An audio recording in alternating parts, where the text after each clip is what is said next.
The air in the tomb is thick with limestone dust, choking you. A single oil lamp sputters, casting a frantic dancing shadow of the man working on the wall. He moves with grim purpose, the rhythmic tap-tap-tap of his bronze chisel against the stone. He isn't carving, he is erasing. Piece by piece, a king's face disappears. For approximately 17 years, this king was a living god. Now he's being unmade. Every temple, every tomb, every monument from the Nile Delta to Nubia is receiving a chilling order: make him disappear. What idea could be so dangerous, so utterly terrifying to the establishment, that the only solution is to pretend it never happened at all? And how often do you find yourself erasing parts of your own past to fit a new narrative? To understand the crime, you first have to understand the world that was shattered. Picture Egypt in the 14th century BCE, during the brilliant and opulent 18th dynasty of the New Kingdom.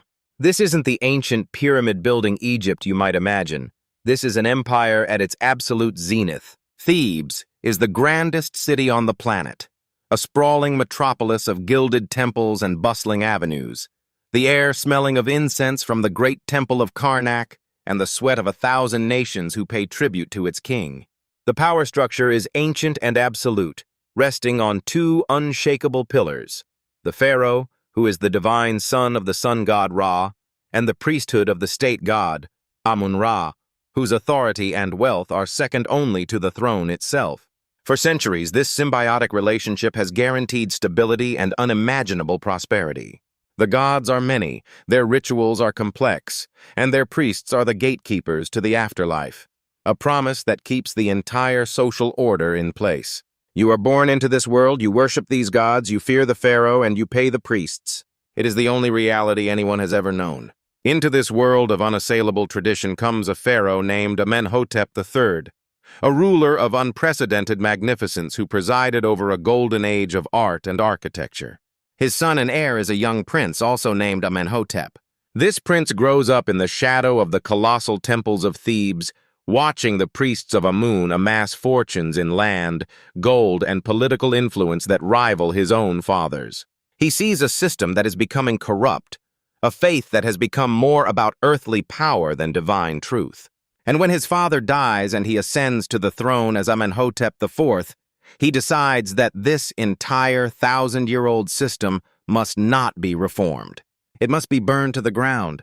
This is the moment the clock starts ticking on the greatest act of cultural demolition in human history. The first 5 years of his reign are deceptively calm, a quiet gathering of storm clouds that no one in the Theban court seems to recognize. Amenhotep IV continues the building projects of his father, even adding to the great temple of Amun at Karnak.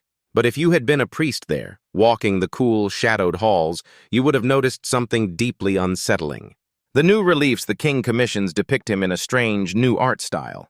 His body is shown with an elongated skull, a drooping jaw, a swollen belly, and wide hips. An androgynous, almost alien form, a stark and shocking departure from the idealized masculine perfection of every pharaoh who came before. It is a visual declaration of difference. He is not like them. Then, in the 5th year of his reign, he makes his first overt move. He changes his name from Amenhotep, which means Amun is satisfied, to Akhenaten, meaning effective for the Aten, or servant of the Aten. The Aten was a minor aspect of the sun god, depicted not as a man or an animal, but as a simple solar disk, its rays ending in tiny hands that extended the gift of life. By changing his name, Akhenaten is not just honoring a different god. He is publicly and permanently severing his allegiance to Amun, the king of the gods and the patron of the empire. The priests at Thebes would have felt a tremor of fear. This was a direct challenge to their very existence. But what comes next is not a tremor. It is an earthquake. Akhenaten announces the foundation of an entirely new capital city, built from scratch on a stretch of virgin desert approximately 200 miles north of Thebes. He calls it Akhetaten, the horizon of the Aten, what you know today as Amarna. He abandons the ancestral capital of Thebes, with its powerful priesthoods and sacred burial grounds, and relocates the entire royal court, the administration, and thousands of workers to this isolated, purpose-built city in the middle of nowhere. From this new seat of power, his revolution accelerates with terrifying speed. He declares the Aten to be the one true universal God, not just for Egypt, but for all mankind. Every other god, every goddess, every familiar name from the pantheon that had guided Egypt for 2 millennia, Amun, Osiris, Isis, Horus, Thoth, are declared to be false. Their worship is forbidden. This is not a political shift. It is considered by some to be the invention of monotheism, and it is a declaration of war on the soul of his own country. He then unleashes an attack on a scale never before seen. He dispatches royal agents throughout Egypt with hammers and chisels. Their mission, to physically remove the name of the god Amun, and especially the plural word gods, from every temple, every tomb, every statue, every obelisk in the land. Imagine you are an ordinary Egyptian. The name of the god who protects your city, who you have prayed to your entire life, is being hacked out of the stone walls of your local temple.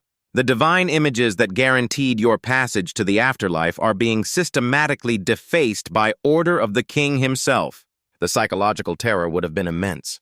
Akhenaten closes the old temples, redirecting their vast revenues, their mountains of grain, their herds of cattle, their chests of gold, into the treasury of the Aten and his new city. In a single stroke, he reportedly bankrupts the most powerful religious institution on earth and consolidates all spiritual and economic power in his own hands. For approximately 17 years, he rules from his city in the desert, a heretic king presiding over a cultural and religious revolution so profound it tears the fabric of Egyptian society apart. But the worst part hadn't happened yet. The true betrayal wasn't economic or political, it was personal, and it was aimed at every single person living under his rule. For thousands of years, the core of Egyptian belief rested on the promise of the afterlife, a journey guided and judged by the god Osiris. The Book of the Dead, intricate funerary rituals, the preservation of the body through mummification, all of it was a technology for immortality, available to anyone who could afford it. It was the central hope in a life of hard labor and uncertainty. Akhenaten destroyed that hope. In his new religion, there was only one intermediary between the divine and humanity, himself. He and his queen, Nefertiti, were the sole conduits to the Aten. The promise of eternal life through Osiris was now a lie. The only path to the afterlife was through personal loyalty to Akhenaten. If you wanted to survive death, you had to have your tomb decorated not with images of the old gods, but with images of the royal family worshipping the Aten. Your eternity depended entirely on the king's favor. Think about the person you trust most in the world to guide you through your darkest moments. Now imagine them telling you that everything they taught you, everything you believed in that gave you comfort, was a worthless fiction. This was the spiritual violence Akhenaten inflicted upon his own people. He didn't just take their gods, he took their eternity. He left them alone in a silent, empty cosmos with no one to hear their prayers but a distant sun and a king who demanded their total devotion. The silence in the abandoned temples of Thebes must have been deafening. Akhenaten dies in the 17th year of his reign, and his strange city in the desert begins to crumble. He is succeeded by a mysterious pharaoh named Smenkhkare, who reportedly rules for a short period, possibly 1 to 3 years, and then vanishes. Then a 9-year-old boy takes the throne. His name is Tutankhaten, living image of the Aten. Within a few years, under the guidance of the old court advisors, the boy king changes his name to Tutankhamun, living image of Amun, and abandons the city of Akhetaten, moving the capital back to Thebes. The restoration of the old gods begins, but what happened next reveals that the backlash was not a gradual return to tradition. It was a cold, calculated, and ruthlessly coordinated campaign of annihilation. This wasn't chaos, it was a system. You can see the terrifying order behind it. The first step was abandonment. Akhetaten was left to the wind and the sand, its palaces and temples systematically stripped of anything valuable, a cursed place to be forgotten. The second step was repurposing. The grand temples Akhenaten had built to the Aten were dismantled block by block. These inscribed stones, called talatat, were then used as worthless infill, hidden away inside the foundations and pylons of new temples being built by later pharaohs like Horemheb and Ramesses II. They weren't just destroying the heretic's work, they were using his sacred texts as rubble, the ultimate act of desecration. The third and final step was the Great Erasure. This was a state-sponsored program of damnatio memoriae. the condemnation of memory. The campaign to chisel Akhenaten's image and name from every monument was relaunched with renewed vigor. But this time it included his successors. Tutankhamun, the boy king who had restored the old ways, was also targeted. His name was erased, his monuments usurped by Horemheb. And here's what should make you deeply uncomfortable. This wasn't unusual, it was policy. The machine of the state was turned against its own history, methodically wiping the slate clean. They erased the names, the faces, the art, the city, and the gods.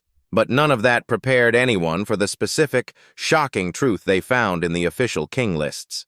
What they found in the records was an official king list, carved into the temple wall of a later pharaoh, Seti I, at Abydos. This list was meant to be the definitive, permanent record of the royal lineage of Egypt, a sacred genealogy stretching back through the dynasties. If you read the list, you see the name of the great Amenhotep III, Akhenaten's father. And then, the very next name on the list is Horemheb, the general who took the throne long after Akhenaten and Tutankhamun were dead. Approximately 18 years of history, including 4 pharaohs who lived and ruled and died: Akhenaten, Smenkhare, Neferneferuaten, who may have been Nefertiti ruling as pharaoh, and Tutankhamun are simply not there. It is not a mistake. It is a deliberate, state-sanctioned void, an official lie carved in stone. What you now understand, and what most people never will, is that this wasn't about a religious dispute anymore. This was about the fundamental nature of power and the control of reality itself. The erasure was so complete because Akhenaten's heresy wasn't just about which god you worshipped. It was a revolution against the very structure of Egyptian civilization. He had proven that the entire system, the divine order, the power of the priesthoods, the traditions of millennia, could be dismantled by the will of a single person. He had shown that the gods could be changed. This was an idea so dangerous, so destabilizing, that it could not be allowed to have ever existed. The pharaohs who came after him, particularly the new dynasty founded by the Ramesside kings, needed to restore the illusion of unbroken, inevitable, divine tradition. They needed to prove that the system was eternal and unchangeable. To do that, the man who proved it could be broken had to be unpersoned. History had to be rewritten not with ink but with chisels. The systemic truth is this: history is not the story of what happened. It is the story that the people in power need you to believe happened. It is a weapon used to legitimize the present. The void in the Abydos king list is a testament to the terrifying truth that the most effective form of control is not oppression, but omission. It is the power to decide who is remembered and who is forgotten. And you see this same pattern playing out today in every rewritten textbook, in every toppled statue, in every national narrative that smooths over the inconvenient parts of its own past. The mechanism is identical. The answer to the question you've been sitting with this entire video, why they had to bury his identity so completely, is this: it was never just about religion. It was about money and power. The bold claim that this wasn't about faith is proven by the actions of those who came after. The restoration wasn't led by priests, but by generals like Horemheb. Akhenaten's revolution had catastrophically disrupted the 2 great engines of the Egyptian state. First, he destroyed the economic empire of the Amun priesthood, which controlled a vast portion of Egypt's wealth, land, and labor. By closing their temples, he cut off the flow of tribute that enriched the most powerful families in Thebes. Second, his obsessive focus on his internal religious war led him to neglect the Egyptian empire abroad, allowing the rival Hittite kingdom to grow in power and threaten Egypt's borders and trade routes, which angered the military establishment. The erasure of Akhenaten was a counter-revolution, a violent restoration of the old economic and political order. They didn't just bring back the old gods, they brought back the old power structure that benefited the military and the traditional elite. They buried the heretic king not because his god was false, but because his new system redirected the empire's wealth and power away from them. They had to erase the memory of his reign, to erase the dangerous precedent that the system could be challenged and overthrown. The truth they buried was that the gods were, and always had been, a front for the oldest forces in human history: greed and the preservation of power.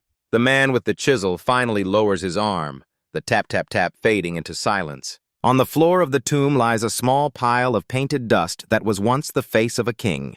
The shadow on the wall flickers one last time, and then the lamp is extinguished. leaving the tomb in a darkness as complete as the void they have created in their own history. The system of rewriting the past to control the present did not die with the pharaohs. The next time you walk through a museum or read an official history or see a monument in a public square, remember what you just heard. Remember to ask yourself not just what is being shown to you, but more importantly, what and who is missing. The most complete lies are not told with words. They are told with silence. Pay attention to the gaps in the stories you are told. That is where the truth is buried. Tell me in the comments which part of this stayed with you.